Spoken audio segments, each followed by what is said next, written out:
Hey, good morning to everybody. Happy Friday. It's Daryl here. It's bright and freaking early, 3:30 a.m. here in Connecticut on the East Coast. Okay, I was debating what to talk about this morning, and more than likely I was going to talk about Russia invading the Ukraine.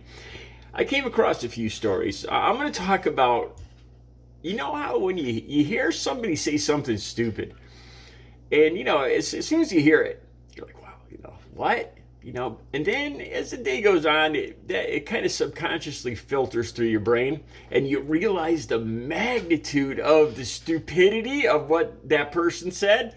Well, that person's Donald Trump, and that's what was going through my mind yesterday. That's what I'm going to talk about in today's video. There was another story that was kind of in a tie. It's a small story, but the balls of this guy was just amazing. It's a congressman in Florida. I'll just mention it anyway before I get to the main part, what I'm going to really talk about in this video. It's a congressman in Florida getting pulled over, okay? He was doing 57 in a 40, going 17 miles an hour over the speed limit, while on the phone, while texting, okay? The officer saw all this, pulled him over, all right? So he's caught dead to rights, and she's filming all this. And this is a Republican congressman from Florida. I can't remember his name. I'll have the link. I'm going to put the link in the video down below because I could not believe the brass balls of this guy. Nothing ticks me off more. If that was me here in Connecticut, the fines are outrageous. We're talking, if for me, if I was going 17 miles an hour over the speed limit and texting, I think is the first time it's like $300. The third time it's $500 here in Connecticut. This would have cost me $400 at least. The 17 miles and over the speed limit would be about almost $200, and then it would be almost $500 if I got caught doing this. And this congressman goes on, "Do you know who I am?" He actually says this all on tape. And and he just totally he's just acting all honor. He says, "It's a bad career move for you." He's threatening it's a female officer, and apparently she's a Russian immigrant, and he knows this. I didn't detect the accent. I thought Republicans loved Russians. Anyway, he comments on her being a Russian immigrant, which is a no-no these days. Is it you're being a Russian immigrant that's making you act like this? And he's just being an all-around dork, man, an entitled dork, all on film. So I was going to talk about that, which I just did. Link will be down below. Okay, what I'm really going to talk about is Trump. Trump said there's two instances where he said some stuff, and the more after, I realized it was stupid. Where he talked about, where he praised Putin.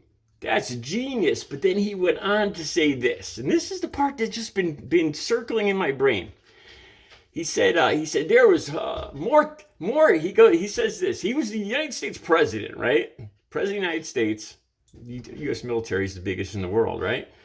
And Trump says Russia has more tanks than I'd ever seen. And then he goes on to say how that was a great idea. He was saying how Putin amassing 180,000 troops all around the Ukraine and hundreds, thousands of tanks.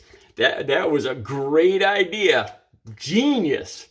And how we should do that on the Mexico. We should do that with Mexico. Okay, it's pretty clear what he's saying here. And just remember, this is a guy that's going to be running in 2024. He thinks it'd be a great idea amassing the American military or just invading Mexico, because this was after they took Donetsk and Luhansk. So the man that's going to more than likely be running for president in 2024, thinks it's a genius idea to invade Mexico. Okay?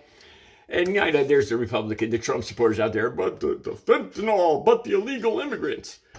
Okay, let me just think this through for a second. If all of our U.S. troops and tanks, men with guns, rolled into Mexico, what does that do to the population? The population usually doesn't stick around. Like in Ukraine, we all saw on the news yesterday, there was a line miles long, 5-lane highway, all the cars, everybody just rushing to get the hell out of there, away from the army, away from the fighting.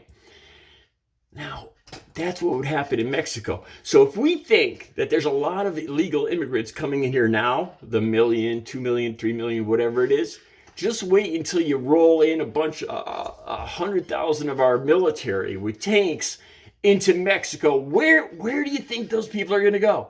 You think they're going to go south where they came from? No, they're going to flood north.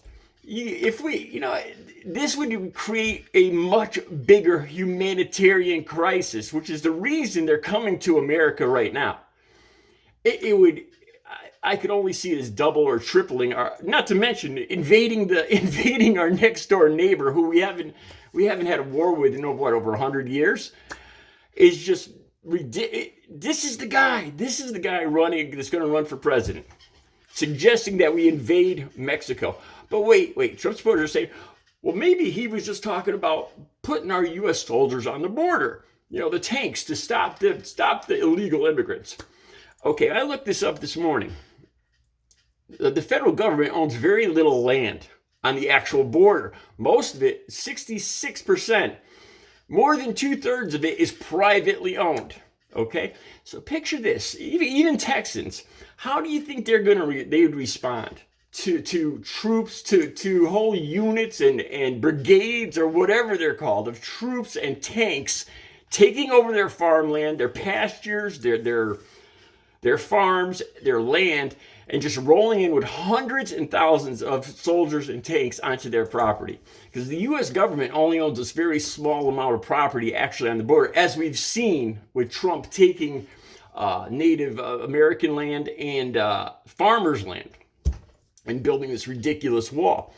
Just how do you think those Texans would respond to a whole column of armored tanks rolling down the highway?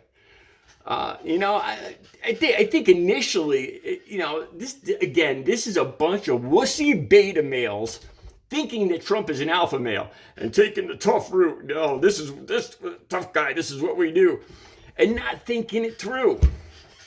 It's ridiculous. It's stupid. It's unheard of. It's insane. And Trump thinks this is genius. All right, then there's another one. Okay, he's talking to Laura Ingraham on the phone. I'll have the link to this one down below too. And I heard this yesterday, and something just struck me as bizarre about it. Laura Ingraham is talking to him, and she mentions about in Odessa, an amphibious unit is landing in Odessa. We just got reports. U.S. intelligence reports, I think she says U.S. intelligence reports that an amphibious unit is landing in the Ukraine or through Odessa, something like that. And Trump goes on to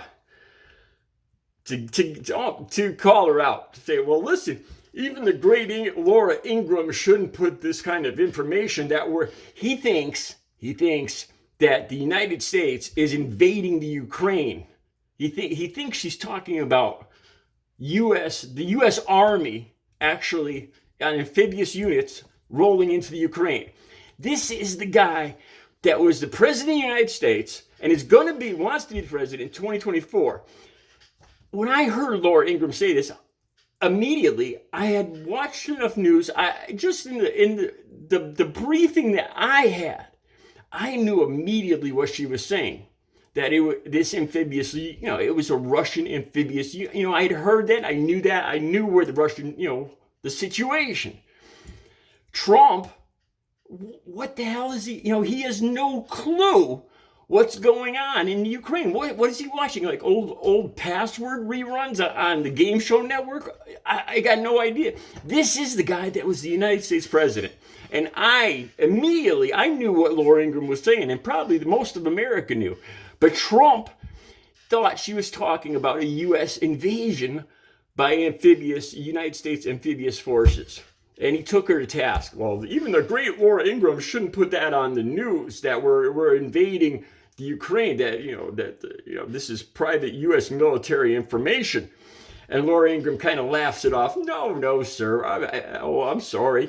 I meant the Russian, in the back of her head, she must be thinking, this guy is an idiot. This is the guy president of the United States, and he's clueless on what, just a year after he's president, he doesn't have a freaking clue of who's doing what in the Ukraine.